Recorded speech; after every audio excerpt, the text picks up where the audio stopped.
Isang mapagpalang araw po lahat sa inyo mga kamotor. Ito po, update na naman po tayo tungkol dito sa motorcycle natin na Skygo Bolt 150. Para sa mga nagtatanong kung okay nga ba yung ganitong brand ng motor o yung Bolt 150 ng Skygo. Ang masasabi ko sa inyo mga kamotor, sa 1,091 kilometer na tinakbo niya, wala naman siya nagiging problema mga kamotor. Napakaganda pa rin ng performance niya. Yan, astig na astig pa rin siya mga kamotor. Sa 1,000 kilometer ay second change oil na po niya. Tayo na po ang nag-change oil nito mga kamotor para naman maka minus tayo ng gastos o ipupunta naman natin dun sa kasa. Kaya lang medyo malayo dito sa amin yung pupuntahan, kaya gusto naman nung dealer na tayo na mismo ang mag change oil dito sa motorcycle na ito mga kamotor. Okay, sa mga gustong subukan mga kamotor, ito, try po ninyo. Yan, try po ninyong bumili o kumuha ng ganitong brand ng motor. Hindi ka talaga mabibitin. Para lang naman sa akin mga kamotor, hindi ka naman mabibitin sa performance niya. Okay naman siya sa araw-araw na ginagamit ko sa trabaho. Yan, wala naman siyang nagiging problema. Okay, bago pala tayo magpatuloy mga kamotor, sa lahat ng ngayon nang napadpad dito po sa ating channel, ay huwag po ninyong kalimutang mag-subscribe at i-like at i-hit na rin po ang notification bell para po updated kayo sa susunod pa nating feature tungkol sa motorcycle na ito. Okay, ang topic pala natin mga kamotor dito sa ating motor ay yung sa automatic start and stop system niya mga kamotor. Halimbawa, ayun, yung indicator na yon.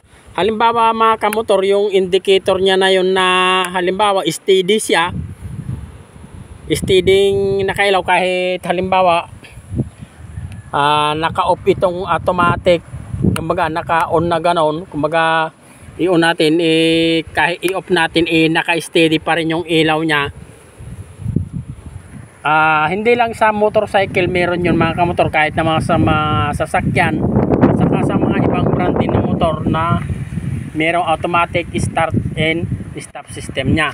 Pag ang motorcycle nyo yung mga kamotor, at nakita ko po dun sa iba, kung steady halimbawa yung motorcycle natin ay steady yung kanyang indicator sa automatic at start system na yung kulay green na letter A, indication yun, naka-indicate yun na yung battery mo mga kamotor ay mababa na.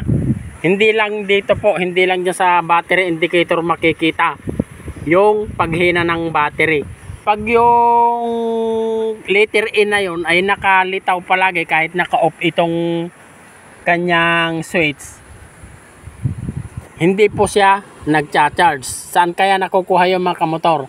Ito, sa mga nakatry na mga kamotor, hindi pa makabisado na itong motorcycle na ito na sa may mga motorcycle na may automatic start and stop system nya, huwag po nating ugaliing naka-on itong kanyang switch. Dapat pag hindi po siya kailangan, huwag po ninyong i-switch para naman hindi po, kasi hindi po kailangan. Pag naka-long ride ko, kapag sa long ride naman po at matraffic po yung daan, pwede naman pong i-off yan tong automatic start at stop system nya. Okay, huwag po ninyong kalilimutan na naka-on palagi yan pag naka-off ang makina, kasi kahit po naka-off itong kanyang ignition, kahit po naka-off yan at naka-on ito, magdi-discharge po siya ng cause po siya na mag-discharge ang battery niya. Kaya sa mga may automatic start and stop system niya, dapat kailangan po naka-off po palagi yan pag mag-o-off po kayo ng makina. Pero pag sa mga travel lang po, sa mga long ride, kahit naka-off po yan, okay na siya. Pero pag sa matraffic na lugar kayo, i-on po ninyo yan para pag hinto po ninyo, kusa po siyang mamamatay. Yun. Saka isa na rin, sisingit ko na rin po mga kamotor, yung nag-comment na sabi niya namamatay-matay siya sa pag ginamit mo na, pag huminto ka, pag arangkado mamamatay. Hindi po. Yun po, kaya namamatay-matay yung makina, kaya naka-on po yung automatic start and stop system niya.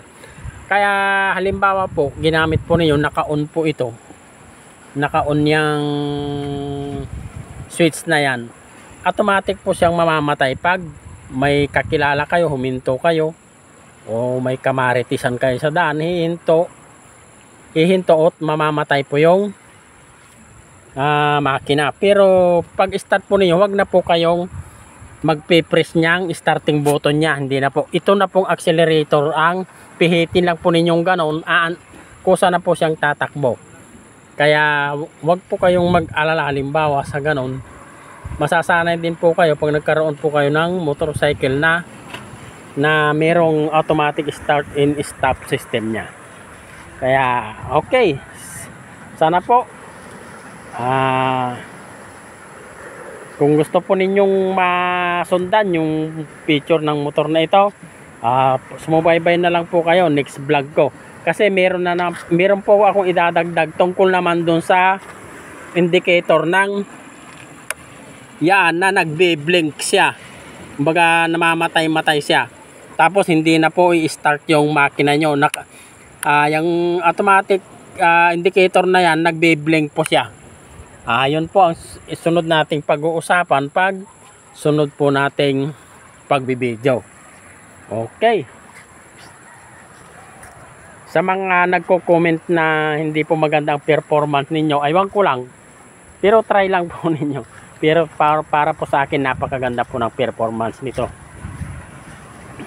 Okay. Yun lamang po uli. God bless po sa inyong lahat. Thank you po.